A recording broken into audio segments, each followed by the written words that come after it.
On va aller prendre de nouvelles de nos amis italiens. Après l'élimination de leur sélection en barrage de la Coupe du Monde hier soir face à la Bosnie, on l'a vécu en direct sur RMC, éliminé au tir au but. Pour la troisième fois d'affilée, la Coupe du Monde se déroulera sans l'Italie. Déjà 4 fois vainqueur de la compétition. On va donc aller prendre, je vous le disais, la température sur place avec Daniele Manussia, notre drôle de dame. Bonsoir Daniele. Bonsoir Simon, bonsoir Flo, bonsoir Daniel. Bonsoir Salut Daniel.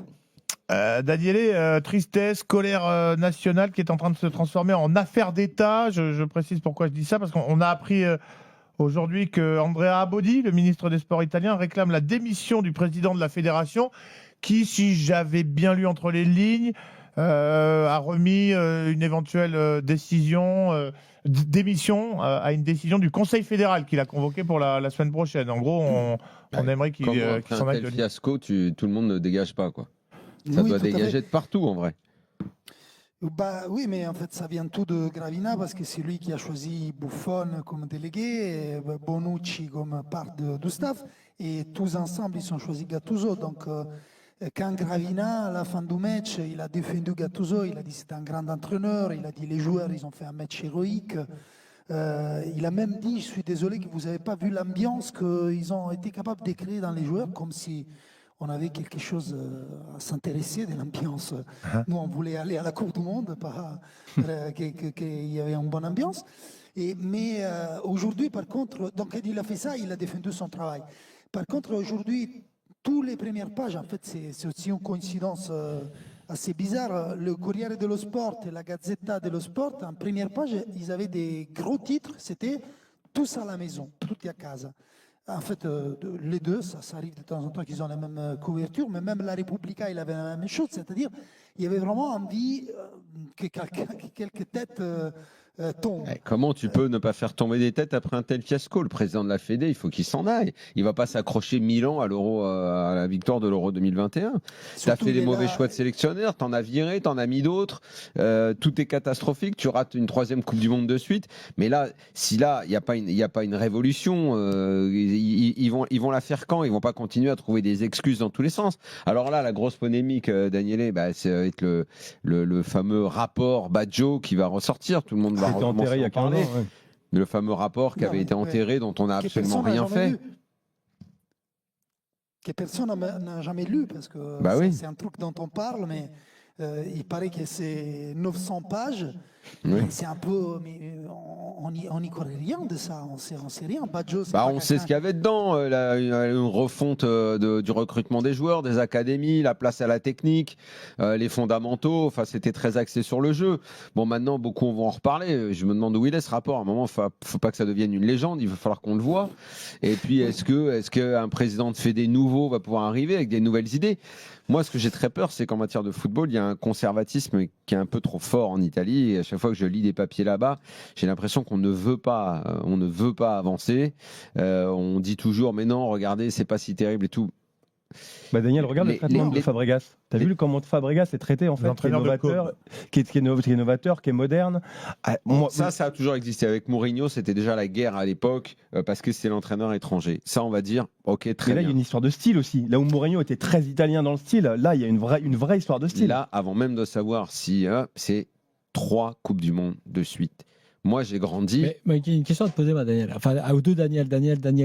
En fait, moi, instinctivement, par rapport à ce que j'ai vu là, et ce qu'on avait pressenti sur Gattuso, la pression, le problème mental, l'absence de jeu, hier encore, Gattuso doit partir. C'est pas évident. Mais vous pensez que le problème est plus structurel et qu'il faut aller plus loin avec les présidents, ou qu'on va se contenter du sélectionneur et de repartir pour un tour? Forcément qu'il y a un truc qui est complètement cassé et qu'il faut repenser. Moi, j'ai grandi avec l'Italie, c'était toujours un protagoniste important des compétitions internationales, que ce soit en termes d'individualité de joueurs, que ce soit les attaquants ou les défenseurs. Et le rôle, c'était une équipe difficile à battre, qui allait tout le temps très loin. Une équipe que tu n'avais jamais envie d'affronter en phase finale. Que toutes les compètes, c'était une équipe, il y avait toujours au minimum une histoire, une émotion qui faisait que c'était des étés chargés en Italie avec voilà, bon, ça c'était pour 90, mais oui, voilà, qui était quelque chose qui rassemblait les Italiens autour d'un événement. quand 3 années de suite, sans parler des 2 que tu as ratés, parce qu'on dit toujours t'en as raté 3, mais en gros depuis 2006 c'est une cata, parce qu'on a commencé l'histoire avec 2010, c'est la première fois que tu ne sors pas des poules. Ça c'est la première histoire. Déjà ça, c'était complètement dingue. Ok, une fois, surtout dans un groupe complètement bidon. 2014, tu ne ressors pas des poules. Alors, il y a eu l'Euro 2012 où tu fais finale, il y a eu l'Euro 2016 où tu fais une très belle presta, où tu n'es que éliminé au péno par l'Allemagne. Donc tout ça, c'était les petits pansements. Tu collais les pansements. Mais à partir de 2017, alors oui, il y a eu le pansement de l'Euro. Enfin, 3 Coupes du Monde ratées de suite. Là, si il ne renverse pas la table...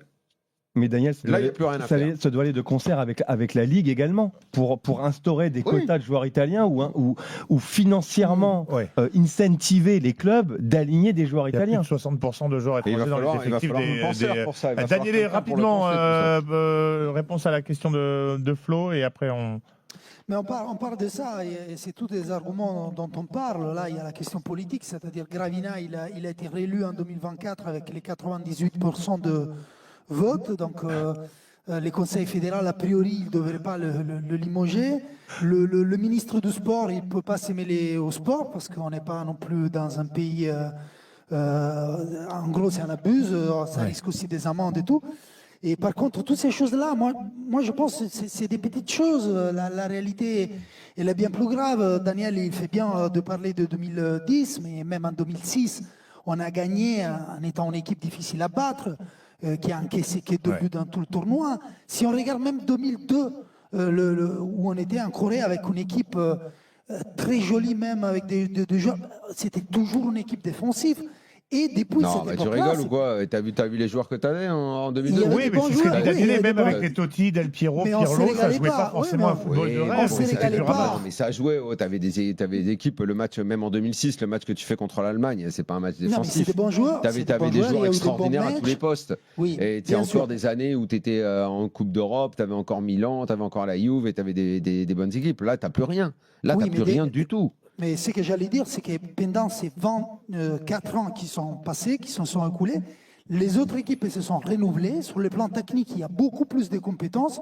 Et même les petites équipes, qui quelquefois étaient petites, comme la Suisse ou la Norvège, elles ont agrandi leur bassin de joueurs, même avec des nations avec la moitié, au moins de la moitié de la population de l'Italie. Ils arrivent à avoir des bons joueurs. Et sur le plan tactique, ils sont au jour. On n'est plus les pays tactiquement plus avancés de tous, même on a fait des pas arrière parce que le jeu il est toujours de plus en plus rigide. Oui, mais enfin, c'est pas que ça. La France, elle gagne avec un jeu défensif en 2018. C'est pas que ça. C'est quelle est la qualité de tes joueurs, comment tu progresses dans ton championnat. C'est ça, quel genre de joueur tu sors. Daniel, on a l'impression que... Tu peux te permettre un jeu défensif, un jeu réactif et tout ça. Mais si tu n'as pas de bons joueurs, tu es obligé d'être. Oui, c'est ce qui s'est passé à l'Euro 2021. Tu as essayé de jouer, tu as essayé de faire du pressing. Mancini, c'est ce qu'il a fait. Oui, tout à fait. C'est une exception. Et on a l'impression que même cet ADN défensif, ce qu'on vulgarisé par le catenaccio italien, l'Italie l'a perdu. Merci beaucoup Daniel Manouchian d'être repassé par l'after ce soir. Salut Daniel.